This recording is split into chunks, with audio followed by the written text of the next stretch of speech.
We have really nice views this morning. Loch Fyne in all its glory. That's all the way up the head of the loch. It's just so calm. We've got a little bit of wind, but it's from behind, so it's not worth sailing this morning. We've got the engine on. I hope this stays in focus, because it's just lovely.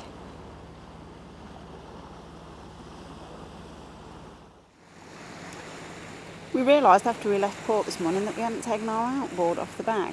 We meant to take it off so that when we go into the Crinan Canal we don't catch it. It is far too valuable for us to have an accident with, so Alan's now trying to take it off at sea. Hopefully this will go well. As he's trying to take it off, the outboard lock is getting a little bit stuck on the new plastic holders. They seem to be a little bit wider than our old outboard. Typical, it being tricky at sea. We've arrived in our first sea lock. Ladybirds, the hands are in front of us. We're waiting to go through this bridge. Apparently they're having a lot of construction works, as you can see around us. So we're not allowed off the boat, even though we're in a tiny little lock. We've locked in from there, that's the sea. We sailed in over Loch Fyne. But until they get this bridge to swing, we're stuck here. So just having a cup of tea and chilling while we wait to go through. This is the entrance to the Ardrishaig basin. I've probably totally messed up that pronunciation. Those are that's the tug that we had to avoid. We had to radio on channel 16 to get them to tell us what their intentions were. This is obviously the harbour entrance, which we had to avoid because it shoals quite steeply as you come in. This is the pontoon that we sat on, waiting for the lock to open. That's the lock which we sat in for quite a long time because that bridge got stuck and kept us waiting for half an hour, 3/4 of an hour. But we're on the canal now, so we're very happy to be there. I'm very excited to explore the area. The canal was opened in 1801. It's approximately 9 miles long and it provides a navigable route between the Clyde and the Inner Hebrides without taking the much longer route around the Kintyre Peninsula and avoiding the exposed Mull of Kintyre. It has 15 locks and is crossed by 7 bridges. The bridges are all operated by canal staff and the locks are your responsibility. Before we sailed through, we decided we'd like to see how the locks worked in practice. So we got our folding bikes out and cycled along the towpath. It was an 18-mile round trip to the Crinan Basin and back, which turned out to be quite ambitious for our first bike ride of the season, but we sought motivation from the prospect of tea and cake at the Crinan coffee shop. We actually stopped for lunch at the Cairbarn Lock and watched ships make their passage to give us a clearer idea of what the challenges are going to be in practice. One of the potential problems we identified is that the canal gets very narrow as you approach the Crinan end, and the deep water that Seagull needs is in the middle of the canal. So we were concerned about what to do if a vessel comes the other way in a narrow section. The canal staff reassured us that they manage the flow of traffic to make sure that that doesn't happen. But just to make sure, we had our very loud foghorn on the deck. Here we are at the top of the Crinan. We're at Loch 9s and 10. So these guys are just coming up through Loch 10. And then just here is a turning pond for, there used to be a cruiser called Linnet, which was 26 metres long. So somehow they managed to get that cruiser into these locks. During our cycle ride today, we came to see the locks all the way along the Crinan. And all the way along the Crinan, and here are 2 boats waiting to go down that had to go onto a holding pontoon. They're waiting to go into this lock, which is currently empty, waiting for these boats, which are locking up. So somehow they've got to pass one by the other. So we're quite interested to watch how this happens. It seems that everything is under control and they've all got lock hands to help them, which is what we've got when we do it tomorrow. Thank goodness. and in the boats come to the lock. I'm going to have to move out of the way in a minute, but you can see them all coming in, ready with the lines on deck. We're going to pass up a bowline line end to these guys, who then walk along the lock and hook it on for them. And then you control the ascent from the boat by pulling the line in as the water comes through. And now they are lifting it up with a pole so that you can grab the line from the end. There we go. And that's how it's done.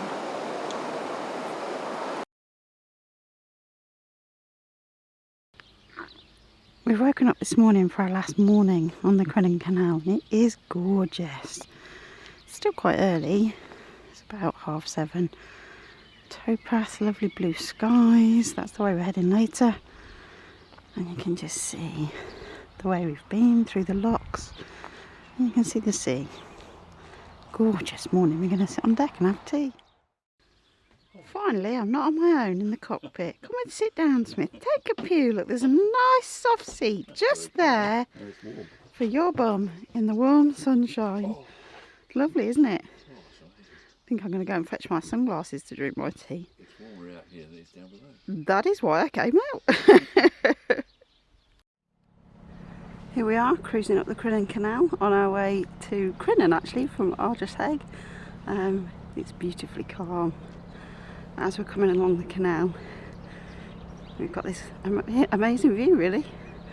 All the way out over Goyle Loch, all the way back down Loch Fyne to where we came from. Well, the first bridge we've come to today has just been opened, and we're just about to pass through it. It's really peaceful this morning. We're sitting on deck. I'm listening to the birds singing. We've got a few miles actually before we get into any locks, but our hired hands are going to be there to help us, so there shouldn't be any worries. I'm all set up, ready to go. It's so pretty. The lock keeper is the chap on the bridge keeper is the chap on the left, and he's looked out for us all morning and swung the bridge, so we don't have to stop. We can just keep going through. It's a fantastic experience. We're really glad we did it. We're so lucky to have this lovely weather. Good morning. The sunshine. So are we. Have a nice day. Good morning. The people here are so friendly. Onwards and upwards. Now we're looking for the locks. There'll be a flight of 4 locks up, followed by 4 down. And just about caught the bridge swinging back behind us as we've passed through. Ready for the traffic to pass over and the pedestrians. I think Alan's particularly enjoying his first canal trip. What would you say to that, Smith? Are you enjoying your canal trip? It's amazing, actually. The scenery is staggering. I have to keep an eye on the depth because we go down to quite skinny in some places. Half a metre is our lowest, but we're in 1.2 now, so positive luxury now. Okay, we'll enjoy this bit then. So we're coming up to our first height restriction. You get a big sign. The max height of a yacht that you're allowed. We're allowed 30 metres due to overhead cables. Over here you can see a pylon, and there is another pylon obviously on the other side of the canal. I doubt very much whether you can see the pylon cables, but they are there running across. There's the other pylon. Now we're 20 metres, so we should easily skim underneath, but you can see how high our mast is. We're not far now from passing underneath the cables. I don't think it'll be a big deal. And the canal just stretches out in front of us. Happy days for us. We're getting really close to the cables. I don't know if you can see them. See if we can see them as we go underneath. There we are. We're just going underneath them now. So glad we didn't touch. Alan reassures me we're nowhere near them. 10 metres at least. Here is just a time-lapse video of Seagull as she climbs the last 4 locks in the Cairnbarn flight. The process for each lock was for me to prepare the shorelines as Alan brings her into the lock. I pass the shorelines up on a boat hook to the hands on shore, who loop them over posts. Alan controls the stern line and I control the bow lines as we ascend. Then we start all over again. This gets us up to the top of all the locks, only down to go. Here we are in the final sea lock at Crinan Basin. Just waiting to lock out. Alan's gone to pay the fees. We are nice and high. That's the lock. And the other side is way down. Really hoping we're not going to ground out. There it is, all the way down there. We're going to sail out and head to Ardfern. Happy days. We've really enjoyed the Crinan. Can't wait to come back and have another go. So there's the exit from the Crinan Basin. How'd you feel about that? That was awesome. Awesome! Let's do that again. Let's do it again! I'm not sure about that. Let me show you the views that we've come out to. They're quite amazing.